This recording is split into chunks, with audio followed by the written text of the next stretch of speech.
you're saying oh man to a fifth kid. Hello, Becky here. Welcome to or welcome back to my channel. I am here to do a little bit of a spring reset video.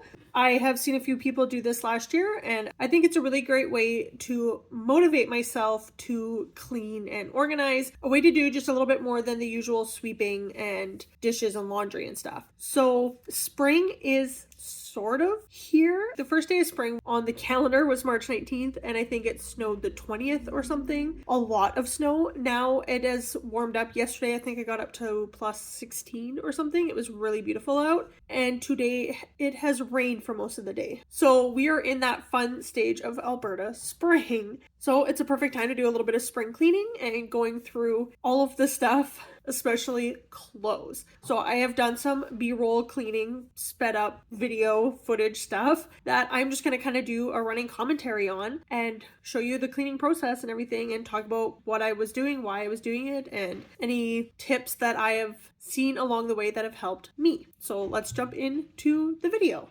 So this first part of the video is me going through the stuff under the sink in my bathroom. The surfaces of my bathroom all need a really good scrub down. We don't have a lot of space in there. We have a very small counter space around the sink, but it gets very dirty and grimy and absolutely disgusting. And of course, toilets and all that fun stuff to clean. But I rarely ever go underneath the sink and clean out what is going on under there. Over the past few years, I have been working on getting rid of more stuff out of my house and decluttering quite a bit. So I was really happy to finally get underneath this sink. This isn't where I keep my makeup, but my other skincare products and all the lotions and potions I use for my morning skincare and my nighttime skincare when I get to it. There's mouthwash there. We have some extra toothbrush stuff in there, as well as, pads and everything that a house full of women need. There's also a place over top of our toilet, a little cabinet with a mirror and stuff on it that I really need to get to as well. And I was able to throw out a luggage type thing that we had a bunch of old stuff in, and was able to get rid of that and organize my beauty care stuff into one bucket, and then my husband's extra stuff, the hair buzzer trimmer thing, and a few other little things over into another bucket. I have a bag there. I separated plastics and cardboard for recycling, and just went through all the stuff and finally got it cleaned up.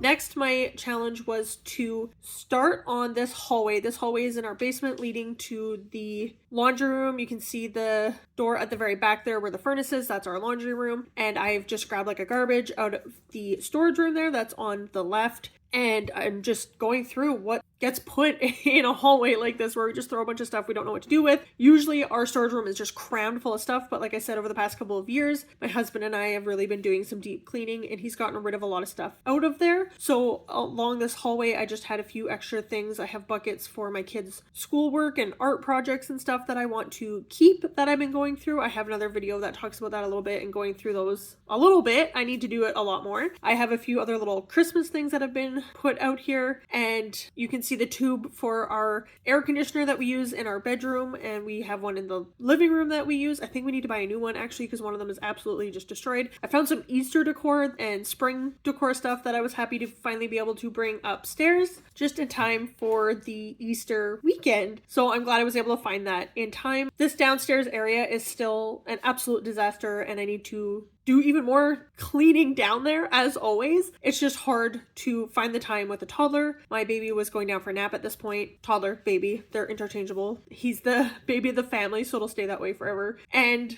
it's just hard to find that time. And then my husband's work schedule has been all over the place lately since the new year, and he is now working 11 on, 3 off. And starting in the summer, he's supposed to be working 12-hour days, 12 days in a row. So it is a lot and hard just to find the extra time and hands to help with this. But if you have children and they're old enough, get them involved in helping you with this. My kids were at school during this time, and I'll get them down there to help me with a little bit more the stuff that they are able to carry and throw out and stuff like that, or put away for themselves. Whatever's their stuff, they can get it brought into their rooms. And when I say old enough, that doesn't mean they have to be in their teenage years. You can get them starting very, very very young in even just separating and putting away their toys or whatever, but they can still help you put away and organize their toys and books and things like that. So downstairs in the basement is also my crafting area. In the very corner is my reading area. And crafting area, by that I just mean storage. You can see at this bookshelf here that I have some yarn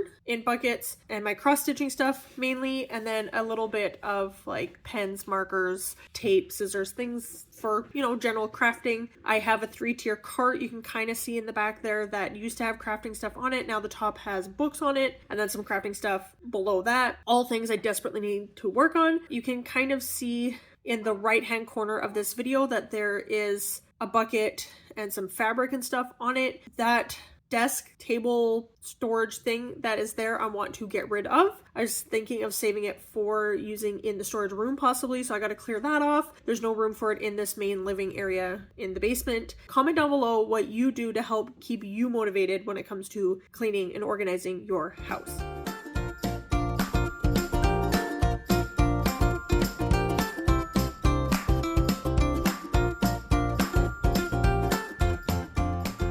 In this next scene, we are sweeping the floor, and my son is awake for this, and I got some cute footage I wasn't expecting. I didn't have a good place to put the camera. I don't want to show my messy house, but at the same time, it's like, that's the point of this video. So I'm just sweeping and cleaning up stuff off the floor, going through the baby's stuff, what toys we don't need and everything. You can see that he has grabbed the broom. Sorry, my dogs keep barking outside and it bugs the neighbors, and they will call animal control on us, so I had to bring them in, so they're going to be noisy and loud and annoying in here instead. Yay. That one on the ground barking is Butter, and she's up for adoption, and we are her foster right now. So sweeping the floor, the baby was helping with that. It's really cute watching back this footage as I'm editing it and watching the dog just like follow my toddler around. Super cute and sweet. And they're troublemakers. They're growing up together. Her name is Peaches.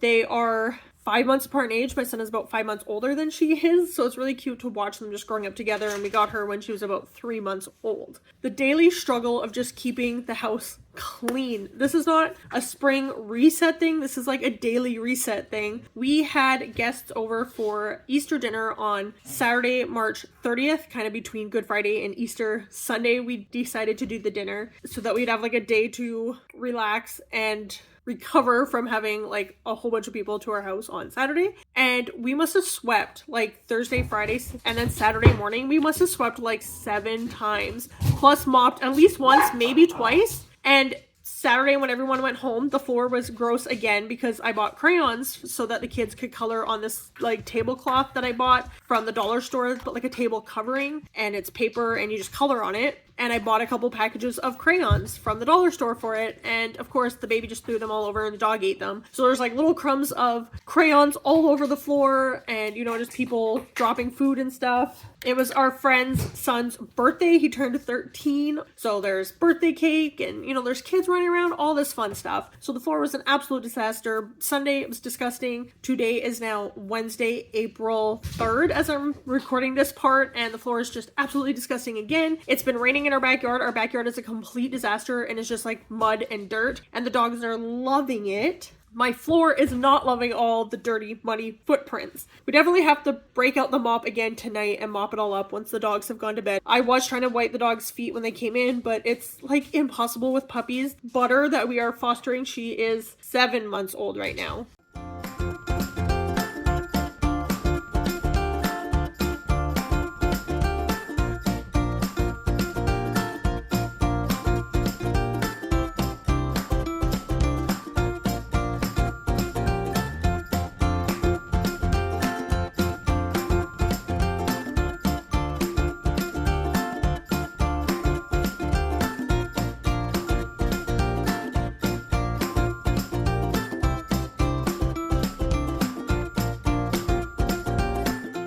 Okay, I've been talking for like 5 minutes straight and realized I wasn't recording. So what was I talking about? My house is just busy. It's crazy. It's loud. Our foster puppy Butter is 7 months old, so she's crazy and wild. And our dog is about...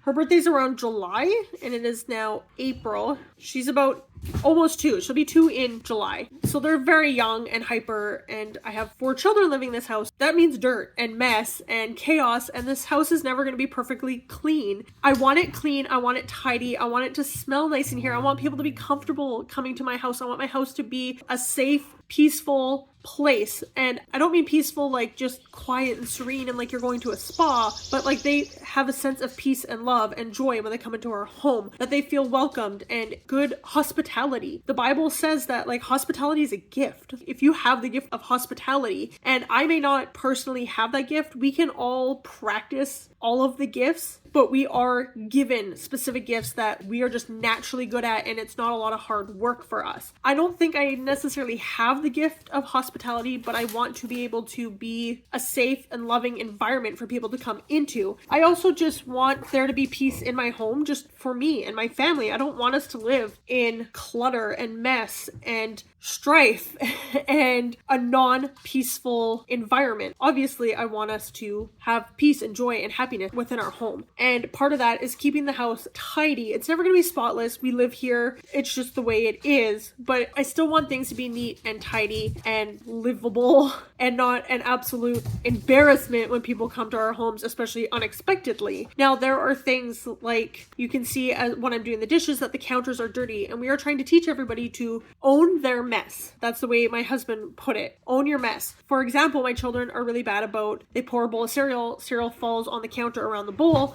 They pour their milk, they might get a couple drips of milk on the counter. They take their bowl of cereal to go sit down in the living room and eat their cereal and leave the bowl in the living room. I know a lot of people have rules about you only eat at the kitchen or dining room table, but that's just not a rule in our house right now. Anyways, they will spill cereal around on the counter and never clean it back up again. The annoying part is if they make like a sandwich or something that has jam or something like peanut butter. We usually have Wow butter in the house. I'm personally allergic to peanut butter, but then like they get jam and then it gets hard and it just sticks to the counter and you have to do so much more cleaning. So we are trying this like own your mess. When you make a sandwich at the counter or make toast and jam, like PB&J sandwich, wipe the counter when you're done. You have a bowl of cereal, clean up the cereal that you dropped. Clean as you go, own your mess. So that's a really important thing we're trying to implement in the house, but also very hard. Do you do resets in your home? Like a spring reset, a spring cleaning kind of thing, maybe in the fall? You can do it every season, that's great, but spring and fall are really good because in the spring as the weather is changing, you can pull out all the warmer weather clothes and start going through your winter stuff, see what is still fitting and what isn't fitting anymore. Get rid of all the winter gear that is not fitting, that has holes or rips in it, and then pulling out all the summer stuff and seeing like, do these still fit? Do we still want these things? Do we need any other clothes? Going through all the clothes is so important. I like the springtime when it's the change of the seasons and we can bring out and reorganize all the clothing stuff. Another like reset time that would be good is end of June, even throughout the whole month of June, going through all the kids' school stuff, what you want to keep, what you don't want to keep, what's important, what's not important.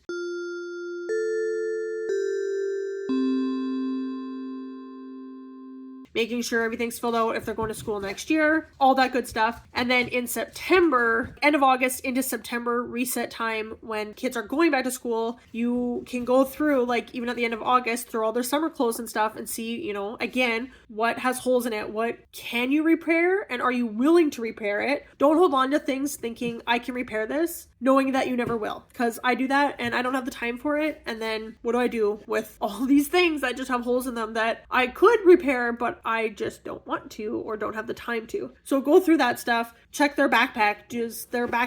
Is it usable for next year or not? Do you ever go through these reset times in your house? And what does that entail? For me, that just means going through like the extra things that I don't normally go through, like the clothes, the change of seasons with the clothes, and under the bathroom sink or the cabinet above the toilet in my bathroom. And I'm also hoping to add a little bit of journaling in here for some content I have planned that I have to start working on now for the summer. So that's my reset. I've been changing things around in my cupboards and going through the cookbooks. What do we need? What do we not need? Does anybody keep cookbooks anymore? I mostly just Google or use Pinterest for recipes. Why do we even have cookbooks? I don't know. Do you use them? What do you use them for? Let me know. Yeah, I've been reorganizing my kitchen and seeing what we need, what we don't need, what we can get rid of. clearing out all the junk from my house. I'm looking here, and once again, I do this all the time, but the computer desk is in desperate need of a cleaning. I do it so often, but just having a toddler, I'm constantly grabbing things from him and putting them up, moving things out of his sight, and then he climbs on the computer desk and pulls things down. It's so frustrating. Hashtag mom life, toddler life. It's fun.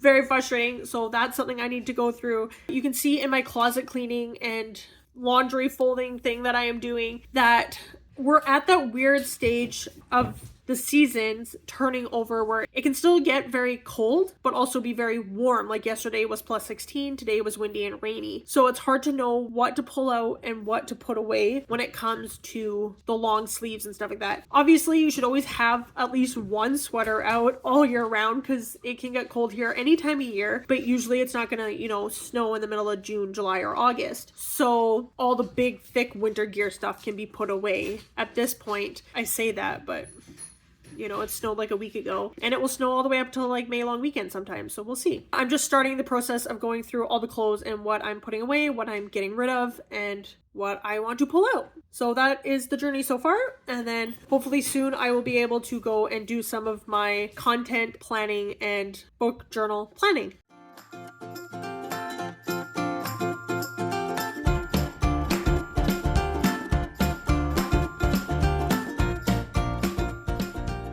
So I just wanted to add a few other little things here about cleaning and something like a reset spring cleaning type thing, and talking about organizing and decluttering specifically. So right now I'm just in my laundry room and just switching over some laundry. As always, this is for the baby. I just wanted to talk about when it comes to decluttering, that can be very overwhelming and it can be difficult emotionally and mentally, especially if you are somebody who is very sentimental. So I think I've talked about this before, but how difficult it can be to get rid of different things. And I have been watching, as I always mention, the Minimalist Mom and Clutterbug, and they talk about, especially the minimalist mom being a minimalist, but getting rid of things, decluttering things. And also I listened to the book podcast Books Unbound, and she was reading, again, it was a reread, Marie Kondo and the life-changing magic of tidying up. So just talking about getting rid of sentimental things, or even just you feel bad about getting rid of something because it was a gift to you and you remember the person who gave it to you and what occasion they gave it to you and stuff. And it can be hard to get rid of those things even if you don't like that thing and you don't necessarily have a sentimental attachment to the object, just the gift giver. And I felt like there was a few different really good tips and tricks about getting rid of things like Marie Kondo talks about, and I haven't read her book, I'm just basing this off of what they said on Books Unbound. I watched her Netflix series though. Anyways,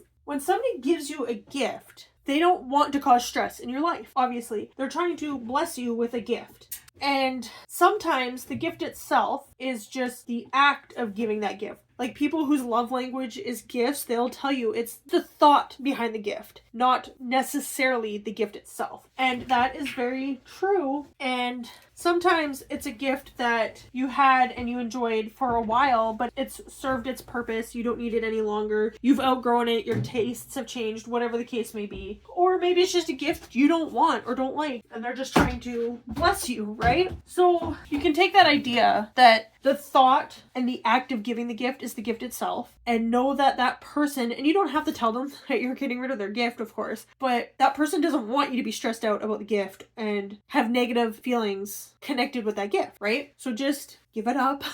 Let it go. It's okay. It will be fine. Your friend, your family member, whoever wants you to be happy. And sometimes you don't want to give up something because you spent money on it. And this is a thing I find a lot with clothes, and especially kitchen gadgets and appliances. And we all see these things like the slow cooker, the rice maker, the blender, the Instapot, the cast iron skillet, the latest, greatest kitchen gadget, those things like the slap chop and things, which would be amazing if they worked. So we spend all this money on it and then realize we don't use it. Like my husband wanted the Instapot and he got one for his birthday from his parents, and that's great and he uses it. It terrifies me. I've never used it yet. I'm just afraid of something like exploding on me. So I just haven't been brave enough to use it, but we rarely ever use it and it's huge. It takes up so much space. So I want to use it more. I do. I don't want to get rid of it yet, especially it's not mine. It was my husband's, but it's one of those things that was kind of like a craze. Oh, the air fryer. We got the air fryer as well, and we do use that, so that's good. Sometimes we spend money on these things like the slap chop or whatever, and it doesn't work out. It's taking up space. It's just more stressful than anything else. We don't clean it when we use it, or it's a pain to clean, so we don't end up using it because we don't want to clean it. We just chop everything by hand, whatever the case may be. So one thing I heard the minimalist mom talking about is that look at that money that you spent on it as an investment in you figuring out something about yourself. Don't see that money as wasted. See it as a learning experience. You bought this thing that you thought would be helpful, fun, useful in your house, and you would use it all the time. It turns out you didn't, and you learned a lesson. And now you know that products like that don't work for you in your household. And I think that's a really great way to look at it. It's not a loss. It's an investment in knowing yourself better. So that's one way to look at things like that you've spent money on or that has been a gift to you. Another thing that can be very sentimental is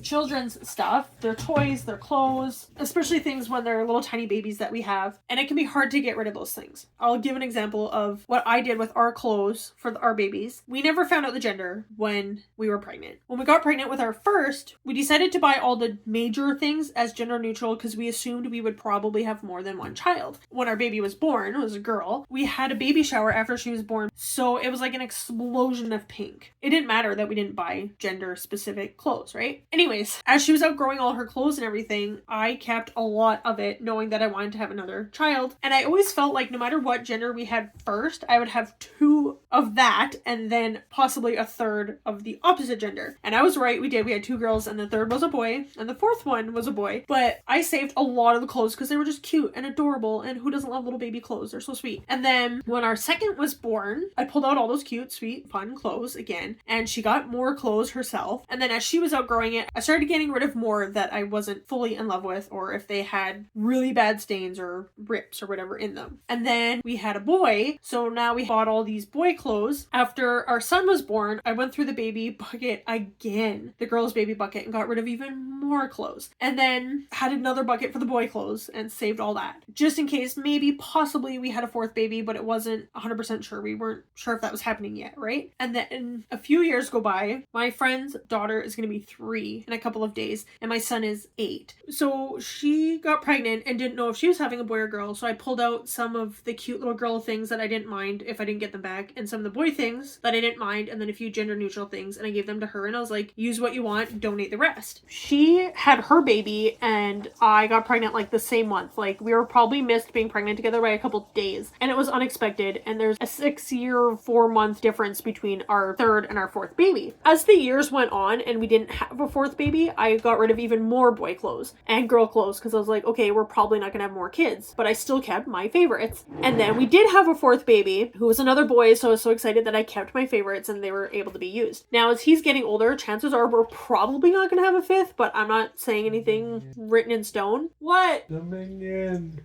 Yeah, I'm coming. Okay.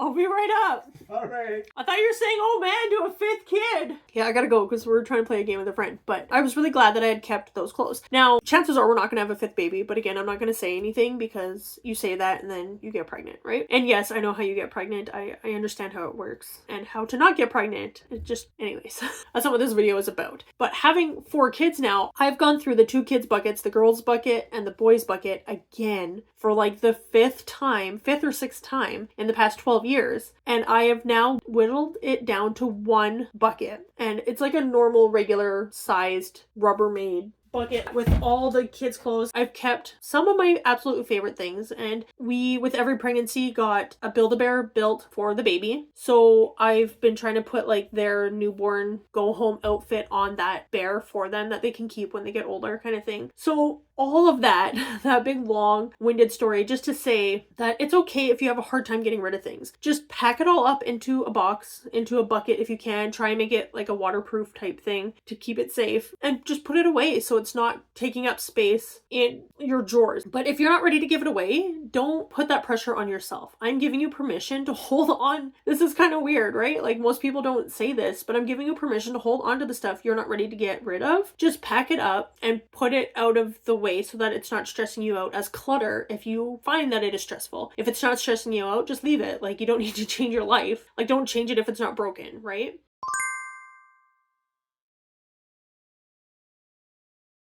when you're decluttering, if you do want to declutter and maybe you're not going like hardcore minimalist and getting rid of 90% of your stuff, that's fine. I'm not doing that either. But just slowly, like over the past 2.5, 3 years or so, I have been getting rid of more stuff. Every year I go like through the kids' bucket or whatever and just slowly am letting go of more and more things. I'm like, I want to declutter and I want to get rid of everything tomorrow. But it doesn't have to be like that. And you can do big purges, like maybe with clothes, like if you gain or lose a bunch of weight, maybe you are ready to just ditch all that stuff and move on, right? Maybe you are ready to get rid of 90% of your kids' toys, whatever it is, but there's going to be some things that are probably harder for you to get rid of and to part ways with. So just be easy on yourself, be kind on yourself. It's overwhelming. So I just wanted to close off this reset vlog with a little bit of a chatty bit here at the end. I know the whole vlog has been a bit chatty, but I just felt like I had a few things I wanted to say here to wrap it all up. I was scrolling through Facebook the other day and saw that somebody had posted, I need a house reset. I just can't do it all with the toys and the outgrown clothes, the kids' toys, all the stuff in the household. And I was like, I totally get that. I am actually in the middle of filming and editing a video about a spring reset right now.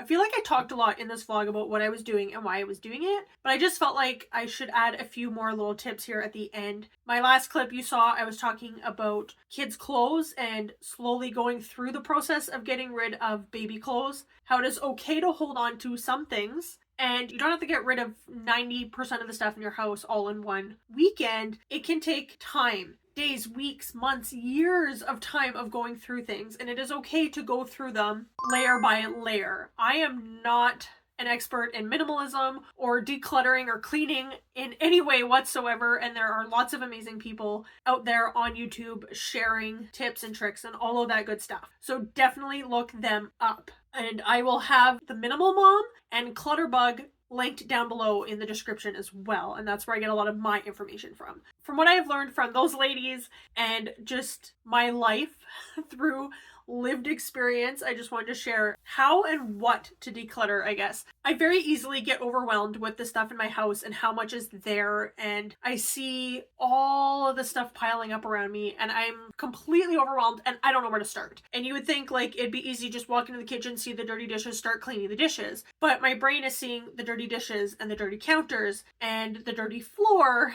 and the dirty cupboards, the outside of the cupboards that need to be washed, the outside of the fridge that needs to be washed, and I'm just seeing all of the chaos, all of the clutter, all of the mess, and I just get overwhelmed and I shut down and I do nothing at all. I crochet a blanket or I read a book or I zone out on YouTube or something. And it can be really hard to get out of that cycle. But I just wanted to share again, take it one step at a time. I know it can be very overwhelming and exhausting to do these things, but if you are at the end of the day settling down to just kind of decompress and relax by watching a TV show, and I know it feels like you don't have the energy to do absolutely anything else but zone out in front of that TV show, and some days that's okay, some days that is what is needed, and that's fine, do that. But if you can muster up just that little bit of energy, get yourself ready in front of that TV show, whatever it is you're watching, even if you're just listening to a podcast or an audiobook or music, whatever, take something small in your house to declutter, like I always say, the junk drawer. If you can, pull out the whole junk drawer and dump it out on a space. Here's the tricky part. You need to have a clean surface to dump it out on, like your counter where the junk drawer is, your kitchen table, your dining room table. If you have to, do the floor, whatever, and take everything out of your junk drawer, put on your TV show, put on whatever, and go through all the stuff that you have. Have a couple of buckets or bags or something beside you that you can put stuff into. One, have a garbage bag beside you and just get ready to throw out stuff that you don't need. Have a donation bin beside you for anything that could possibly be donated, and have like a recycling bin for all those papers and stuff that you no longer need and can be recycled. If you have pens in your junk drawer, which I'm pretty sure you do, test them out on a piece of paper. If they don't work, throw them out. Stop holding on to them. If you have empty rolls of tape or whatever, throw it out. You know, all these things that we end up collecting for no reason, receipts, keys that you don't know what they go to anymore, throw them out. There's no point in holding on to it for some day. Trust me, someday may come in the future, you'll find a solution then. Don't hold on to all this stuff now. Get rid of it. This is your permission to just toss it. When you're going through your junk drawer, put things into piles first. That can help you organize and see what you need, don't need, what you can get rid of. Put all the pens and pencils together. Put put all the rubber bands together, the batteries, whatever it is that you carry in your junk drawer, put them in groups. Have a notepad or your phone or whatever in front of you and write down things you need, like batteries or pens or pencils or whatever that you've been keeping in your junk drawer and they're broken or no longer usable. Write down what it is that you could need to replace that, and have little containers to help divide in your junk drawer the things, so that when you do go to open it up and look for something, you know, the tape, paper clips, thumbtacks, whatever, they're all in one spot. Pens and pencils are in another spot. Scissors are in another spot. Band-aids and first aid stuff, maybe, if you have that in there. I have band-aids for the kids to use because it's easily accessible for them. Band-aids and things like afterbite stuff in the summer, or like bug spray or whatever, can go in this one drawer, right? So separate your stuff in the drawer. And just doing that one act of cleaning and organizing can just make you feel so much better and can motivate you to clean the next thing. And just tackle one corner, one space, one room at a time. For me, that can be really hard. I'm all over the place. I'm scatterbrained. It's hard for me to stay focused in one area. If you have multiple levels in your house, have a basket and put everything that needs to go downstairs in the basket and just have it there, so you're not constantly going up and down the stairs. Because what would happen with me is, one, I'd get tired and wouldn't want to keep doing that. Two, it also keeps me upstairs instead of going downstairs and getting distracted and being like, oh, this needs to be cleaned. Oh, this needs to be cleaned. Just have that basket for up and down. I'll put stuff at the top of our stairs, right? I'll open the door, put the stuff there, and just leave it for next time I go down, kind of thing. So I suggest pick like one space in your house to work on, or do one item like kids' toys. There's probably not kids' toys all just sitting in one room. So get your kids in on this. Get them to help you bring all the toys into one central location, whether that's a bedroom or in the middle of your living room or whatever. And know that it just might be messy in that area for a while, so don't do it when you're expecting guests over that weekend or something. And do it on a weekend where you have the time, people are home and whatever, and just gather all the toys there and go through them. If you have younger kids or kids that are very attached to things, you might need to do part of this by yourself, but having them help you is a help to you, and also teaches them how to let go of things, and helps them learn how to live with less as well. And all that clutter and everything in your home, it adds stress to you and it adds stress to the kids. So it might be hard to get rid of things, and it might be hard for your kids to get rid of things, but I guarantee you, in the end,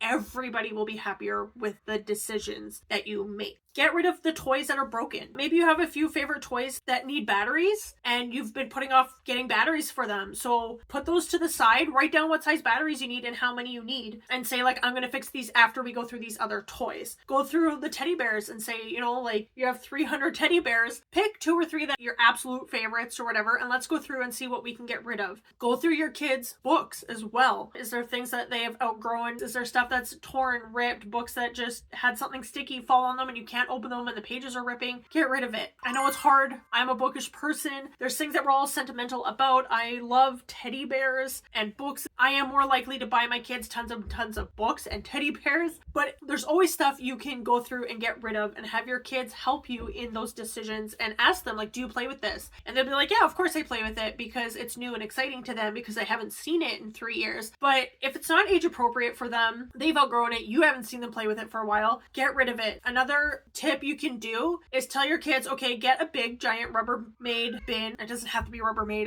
that's what we use. But just get a big giant bin and tell the kids to put the toys in there that you don't think they play with a lot, and you're just going to put it away for 4 weeks, for 1 month. And if they start asking about those toys and want to actively play with them, that's different. But chances are they're going to forget about them and not want them, and then you can feel free to go donate them and not worry about it, or throw them out or whatever if they're trash. Another big group of things that you can focus on is clothes. And it can be hard when you have to try on a lot of clothes. It can be very exhausting trying on like every outfit you own, but just go through it. Like, go through your t-shirts. When I'm doing laundry, if there's a hole in a sock, it goes in the garbage. If there's holes in the underwear, it goes in the garbage. If my pants have like giant holes in their crotch, it's just going in the garbage. Go through your things. Again, you can divide it into things like your underwear, your t-shirts, your pants, your shorts, your jeans, your skirts, your dresses, whatever. Go through those things. And again, don't overwhelm yourself. Another way you can get help and motivation is videos like this. There are like clean with me videos and everything, and put those on. I find that those motivate. I don't look for those videos specifically, but watching like the Minimal Mom or Clutterbug, there's another lady out there who does it in her house. When she shows her house, it's like a huge mess. It's actually dirty. And you see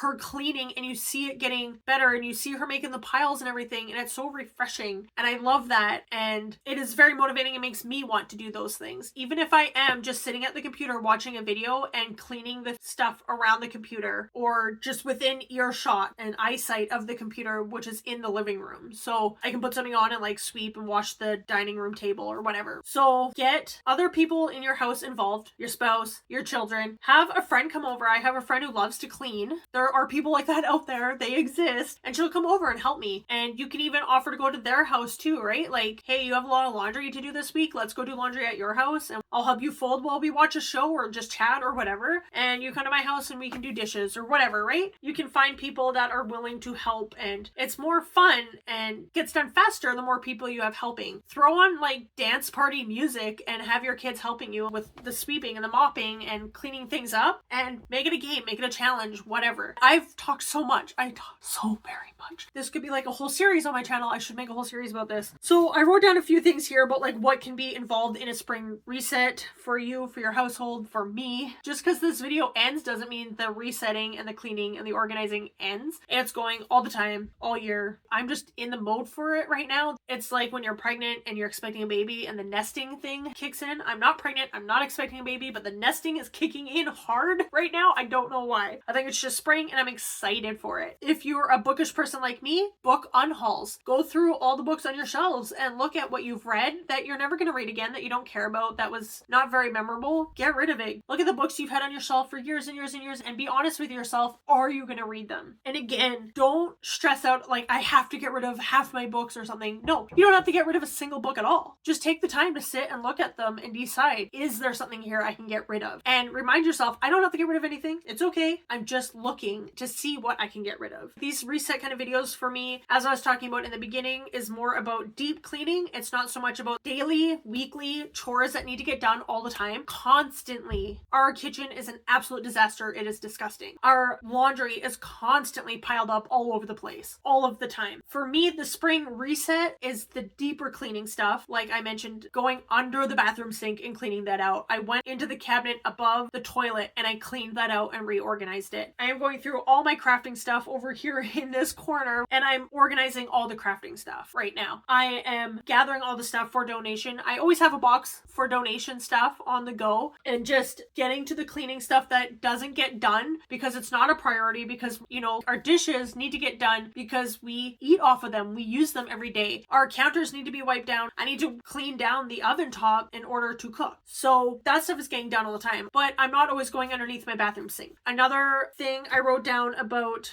resets is go through things like your medicine cabinet. I have done that several times and have had to throw out so many things that are expired. This is your reminder. Go through your medicine cabinet and my makeup. Makeup does expire. Throw out all the expired stuff and again, write down what you need. So medicine cabinet, makeup, those are good things for doing like a full reset because those are things you're not always looking at and going through all the time. That's just what I want to talk about a lot. I hope this spring reset was useful for you. I hope you had as much fun with me as I did in making this content and actually doing some of the cleaning and talking about it. I hope you're doing well. Let me know your plans for spring. If you don't know what to say, leave some kind of flower emoji in the comment section down below and I will see you next time. Thank you for watching. Bye.